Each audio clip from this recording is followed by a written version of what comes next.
Everybody good morning बच्चों लोग। आज आपसे हम बात करते हैं ग्रामीण विकास का पार्ट जो है कि 3 हो चुका है 4। ठीक है, तो चकबंदी प्रणाली के बारे में हम बता रहे थे। ठीक है, तो आइए हम बताते हैं कि चकबंदी प्रणाली क्या होती है। ये ग्रामीण विकास में जो लेखपाल की जीएस का पैटर्न में सवाल पूछे जाते हैं उसके बारे में हम आपको आज बताएंगे। ठीक बच्चे, तो आइए बोर्ड पर देखते हैं। सबसे पहले यहाँ पर हम बता रहे हैं किसमें, ग्रामीण परिवेश के बारे में बात हो रही है बच्चा लोग। ग्रामीण परिवेश का जो जीएस होता है, ठीक है। चकबंदी प्रणाली यहाँ पे लिखा हुआ है, आप बोर्ड पर देख सकते हो प्यारे बच्चे। चकबंदी प्रणाली किसे कहते हैं, तो आपको हम बताए थे छोटे छोटे जोत को मिलाकर के एक बड़े आकार के जोत का निर्माण किया जाता है, उसी को चकबंदी प्रणाली कहते हैं। बात खत्म होती है। आइए देखते हैं, यहाँ पे हम थोड़ा सा लिख देते हैं आपको समझने के लिए। छोटे छोटे जोत को मिलाकर एक नए जोत का निर्माण होता है। ठीक है प्यारे बच्चे, बात समझ लीजिएगा। एक नए जोत का निर्माण होता है जिसको हम क्या कहते हैं, चकबंदी प्रणाली। आइए जहां से सवाल पूछे जाते हैं उसके बारे में देखिए। सवाल पूछा गया है कि भारत में क्या पूछा गया है, यहाँ पे स्टार पॉइंट बनाइएगा, ये पॉइंट इंपॉर्टेंट है कि भारत में चकबंदी प्रणाली कब लाया गया था बच्चा। तो भारत में जो चकबंदी प्रणाली थी, भारत में चकबंदी प्रणाली ये सन 1920 में लाया गया। किसमें लाया गया था, सन 1920 में। कहा, गुजरात के बड़ौदा नामक जिले में स्टार्ट हुआ। कहां पे, बड़ौदा नामक जिले से इसको क्या किया गया, स्टार्ट किया गया।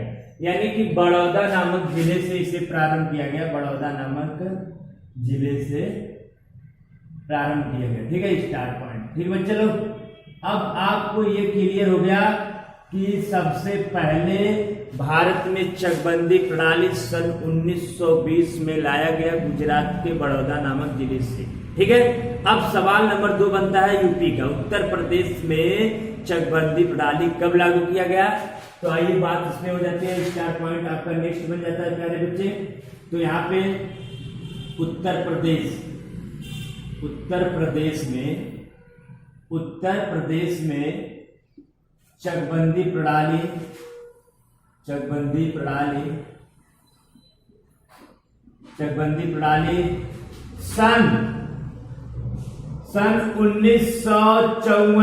सन 1954 में यहाँ पे बाबू ये आप अंडरलाइन कर देते हैं क्योंकि यहाँ से सवाल बना है।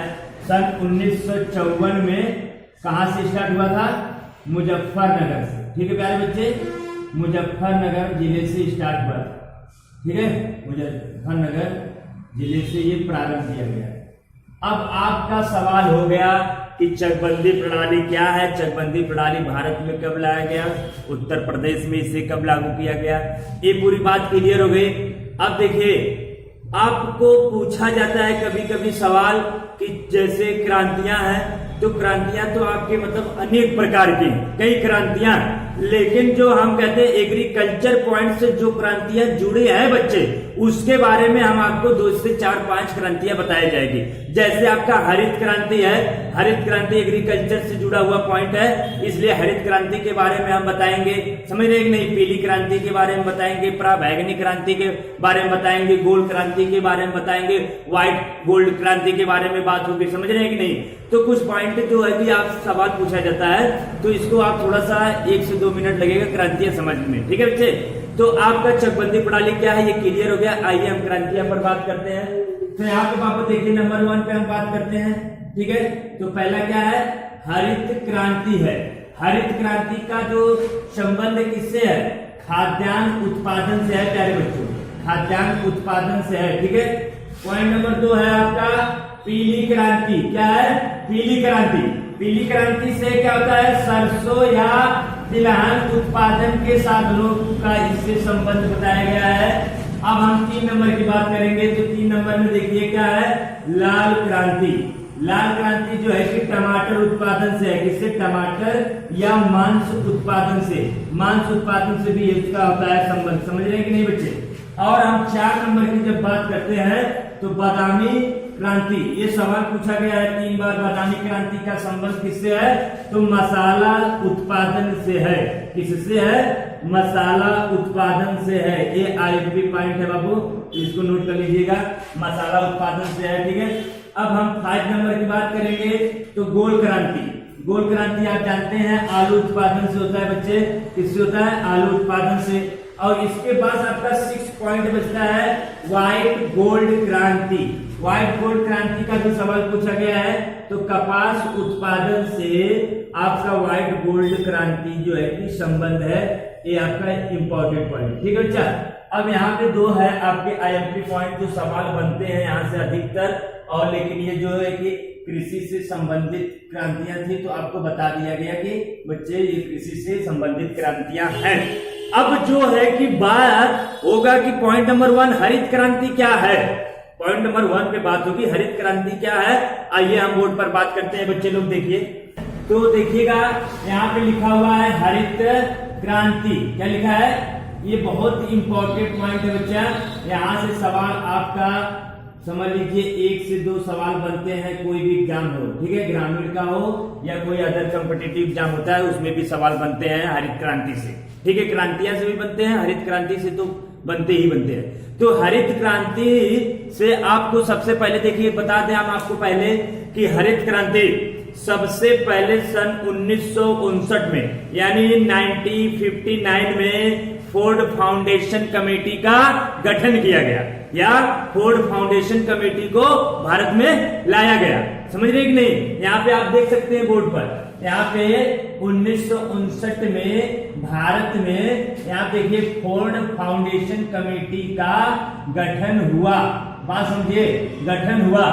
और इसमें जो है कि कुछ विदेशी कृषि वैज्ञानिकों का एक समूह था।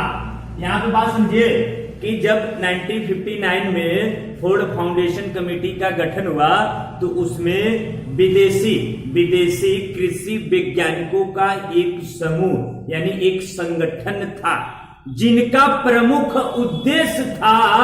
क्या था प्रमुख उद्देश्य? कि भारत सरकार के यानी कि भारत के उत्पादनों को साधनों यानी उत्पादन के साधन को बढ़ावा या बढ़ाने के लिए सुझाव देना इनका एक प्रमुख साधन था। कि भारत के जो उत्पादन है उनको बढ़ाने के लिए सुझाव देना कि कैसे उत्पादन आयात निर्यात आपका बढ़ोतरी होगा यानी कैसे बढ़ाया जाएगा। ठीक है बच्चे, इनका प्रमुख उद्देश्य था। आइए देख लेते हैं बोर्ड पर। यहाँ देखिए प्रमुख उद्देश्य पे स्टार्ट पॉइंट हम लगा देते हैं। देखिए उद्देश्य क्या था इनका? कि भारत के उत्पादन को बढ़ाने के लिए सुझाव देना। एक तो बात अभी हम आपको बोले हैं सुझाव देना। अब यहाँ पे नोट पॉइंट बच्चे याद रखिएगा, नोट पॉइंट से सवाल पूछा गया है। यहाँ से सवाल पूछा गया है 1959 में यानी कि 1959 में हरित क्रांति। यहाँ देख सकते हैं बच्चे 1959 में हरित क्रांति शब्द आप जानते हैं कि 1959 में हरित क्रांति शब्द किसने दिया था बच्चा? तो हरित क्रांति शब्द 1959 में यूएसए के प्रसिद्ध कृषि वैज्ञानिक जिनका नाम बताया गया विलियम गार्ड ने जो है कि हरित क्रांति शब्द दिया। आइए देख लेते हैं बोर्ड पर। यहाँ देखिएगा हरित क्रांति शब्द किसने दिया? यूएसए के प्रसिद्ध कृषि वैज्ञानिक विलियम गार्ड। ये नाम अभी हम आपको बोले हैं कि नहीं बोले हैं? तो इन्होंने ही दिया था। ये आपको महत्वपूर्ण तथ्य में रख लीजिएगा, नोट कर लीजिएगा इस पॉइंट को। सवाल पूछे गए हैं यहाँ से कि हरित क्रांति शब्द किसने दिया था? तो किसने दिया था? विलियम गार्ड ने दिया था। ठीक है बच्चा, अब आगे बात हो गई यहाँ पे विलियम गार्ड तक। अब नोट नंबर सेकंड है, ये नोट नंबर फर्स्ट मान लेते हैं, ये नोट नंबर सेकंड मान लेते हैं। 1959-60 में, यानी 1959-60 में यूएसए के प्रसिद्ध कृषि वैज्ञानिक जिनका नाम बताया गया नॉर्मन ई बोरलाग ने गेहूं की 3 प्रजातियों को लेकर, गेहूं की 3 प्रजातियां लेकर के, जिसका नाम है लार्मा, रोजा 64A और सोनारा 64, ये 3 प्रकार की गेहूं की प्रजातियां हैं बच्चे लोग। ये 3 प्रकार की गेहूं की प्रजातियां को लेकर के नॉर्मन ई बोरलाग ने मैक्सिको में सफल परीक्षण किया। कहां पर किया? सफल परीक्षण मैक्सिको में किया। आइए बोर्ड पर देखते हैं बच्चा लोग, यहाँ पे लिखा गया 1959-60 में यूएसए के प्रसिद्ध कृषि वैज्ञानिक, जिसका नाम हम अभी बताएं आपको, नॉर्मन ई बोरलाग ने लार्मा, रोजा 64A, देखो ये गेहूं की प्रजातियां हैं 1, 2 और सोनारा 64, ये 3, ये नामक 3 गेहूं की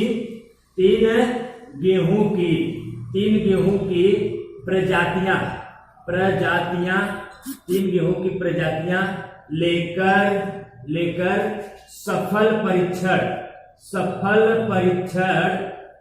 परीक्षण मैक्सिको में किया। कहां पे किया? हम कह सकते हैं मैक्सिको में किया। ठीक है, अब आपका सवाल बन जाएगा कि सोनारा 64, लार्मा 64A और रोजा, ये 3 गेहूं की प्रजाति है और इनका सफल परीक्षण किसने किया था? तो आपका आंसर क्या हो जाए? नॉर्मन ई बोरलाग ने। कहा किया? मैक्सिको में किया। हरित क्रांति शब्द किसने दिया? विलियम गार्ड ने दिया। कहां का निवासी? यूएसए के। क्या है? प्रसिद्ध कृषि वैज्ञानिक है। फिर उसके बाद आगे सवाल बनेगा, हरित क्रांति जो है कि सबसे पहले जो फोर्ड फाउंडेशन कमेटी कब लाया गया? 1959 में लाया गया। ठीक है बच्चा, अब इसके आगे जो बात होगी नॉर्मन ई बोरलाग में, अब हम कहते हैं सवाल कभी कभी बनता है कि हरित क्रांति शब्द आप समझ गए हैं, यूएसए के प्रसिद्ध अर्थशास्त्री दिए थे। अब सवाल बनता है कि भारत में हरित क्रांति को लाने का श्रेय किसको जाता है? भारत में हरित क्रांति को लाने का श्रेय किसको जाता है? तो आपको बता दें, एम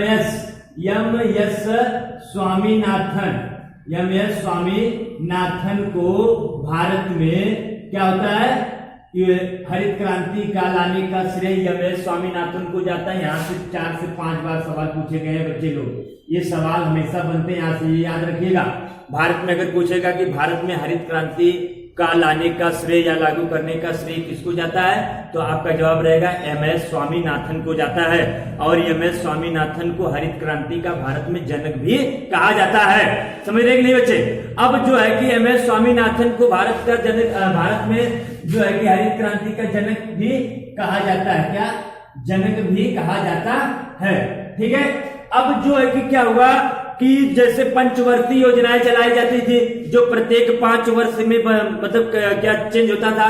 अब उस टाइम पंचवर्षीय योजना में जो है कि सबसे इस टाइम जो है कि 1959 से लेकर के, यानी हम कह सकते हैं 1966 से लेकर के 1969 तक का एक 3 वर्षीय योजना चलाई गई थी, जिसको हम तृतीय पंचवर्षीय योजना के नाम से जानते हैं। तृतीय पंचवर्षीय योजना बच्चा, तृतीय पंचवर्षीय योजना के नाम से जानते हैं। समझ रहे नहीं?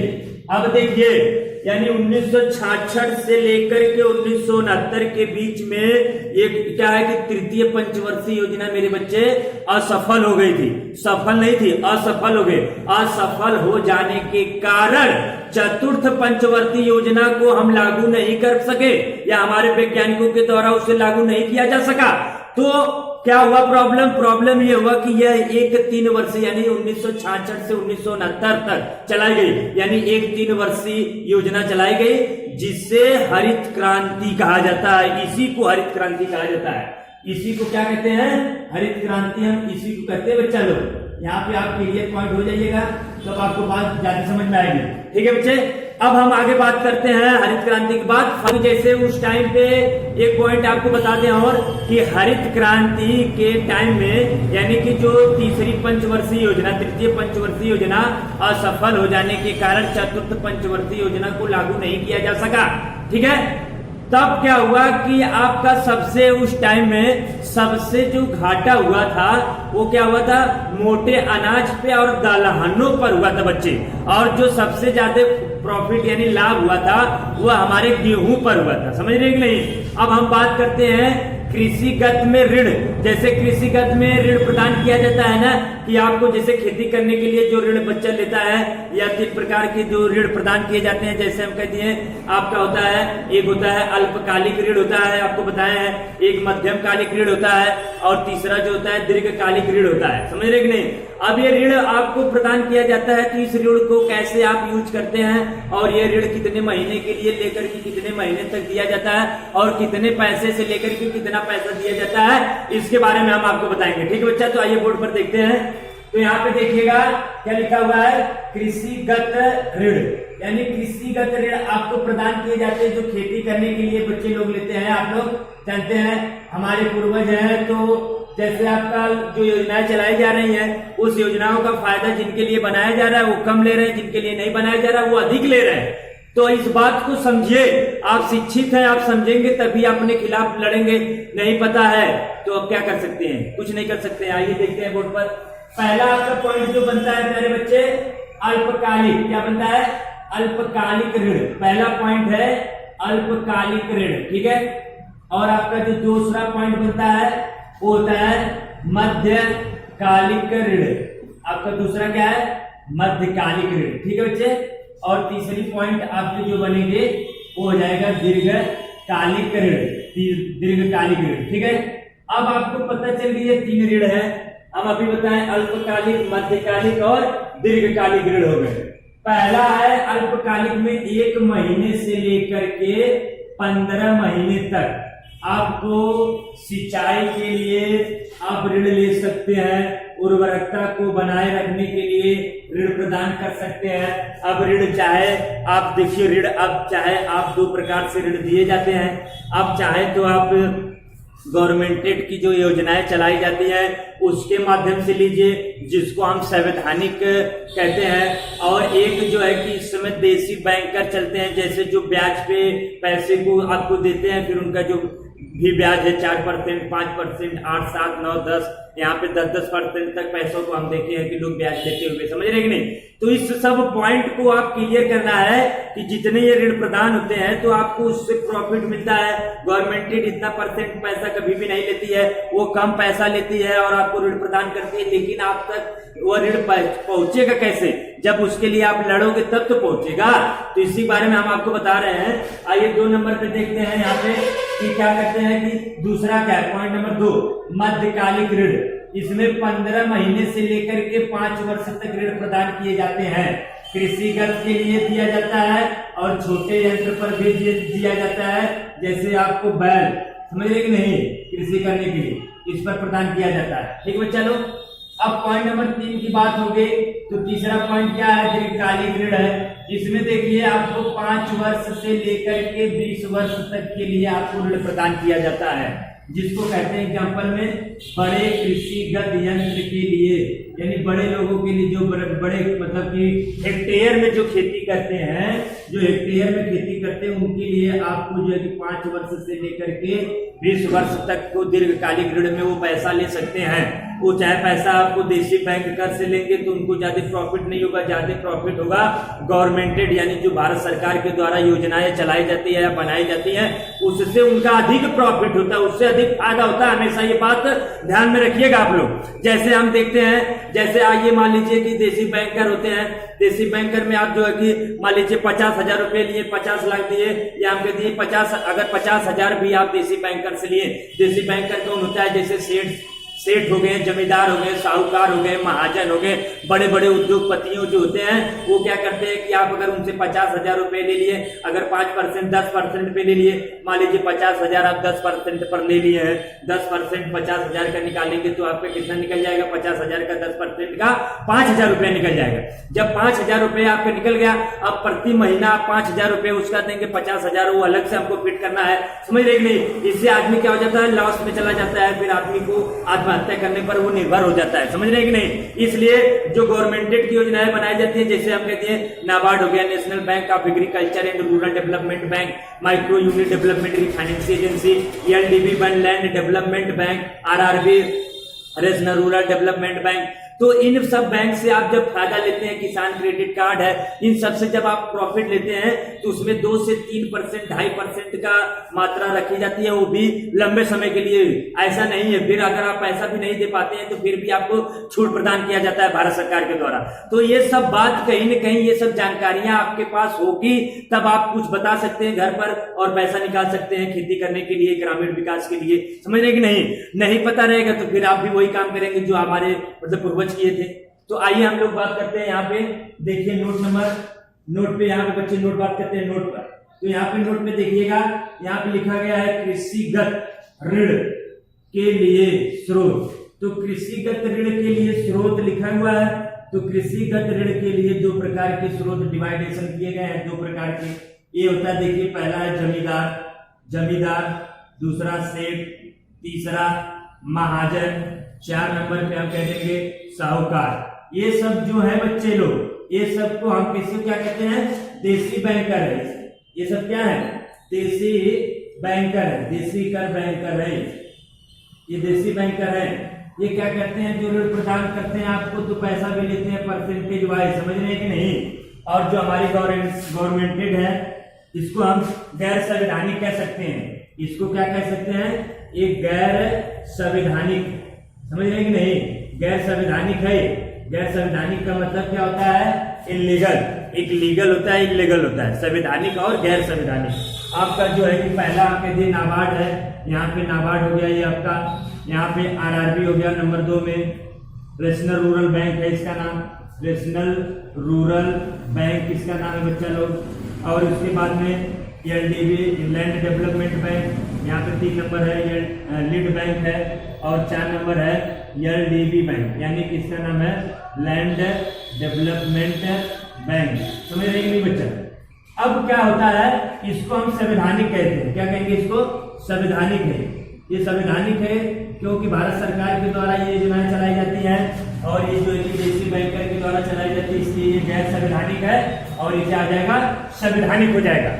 ये आपके ऋण है, ये कृषिगत ऋण है जो कृषि यानी एग्रीकल्चर विभाग के लिए जो हम ऋण प्रदान भारत सरकार के द्वारा ऋण दिया जाता है, देसी बैंकर के लिए दिया जाता है। लेकिन हमको किससे लेना है ये हमारे ऊपर निर्भर करता है, लेकिन हम अपनी लड़ाई में क्या है सक्षम नहीं रहते हैं। ठीक बच्चे लोग, अब जो है कि आगे बात होगी यहाँ पे जो है कि अगले वीडियो में फसल के लेकर हम बात करते हैं। ठीक बच्चे लोग, तो आज के लिए इतना ही काफी है। तो हम मिलते हैं अगले वीडियो में कल बाबू, तो फसल के बारे में बात होगी। ठीक है, थैंक यू बच्चे लोग।